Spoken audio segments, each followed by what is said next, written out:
கேரளாவில் புகழ்பெற்ற ஸ்ரீ பத்மநாப சுவாமி கோவிலில் நடைபெற்ற மகா கும்பாபிஷேக நிகழ்ச்சியில் திருவாங்கூர் அரச குடும்பத்தின் தலைவராக உள்ள மூலம் திருநாள் ராமவர்மா மற்றும் அரச குடும்ப உறுப்பினர்களும் பங்கேற்றனர்.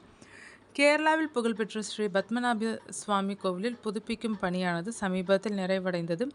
இதையடுத்து இந்த பழமையான கோவிலில் 270 ஆண்டுகளுக்கு பின்னர் மகா கும்பாபிஷேக நிகழ்ச்சி நடைபெற்றது.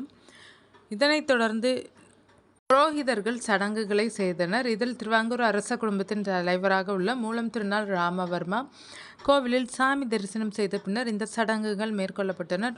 முதலில் அஷ்டபந்த கலசம் பூஜை திருவம்பதி கோவிலில் நடந்தது. அப்போது இதில் அரச குடும்ப உறுப்பினர்களும் இதில் பங்கேற்றனர்.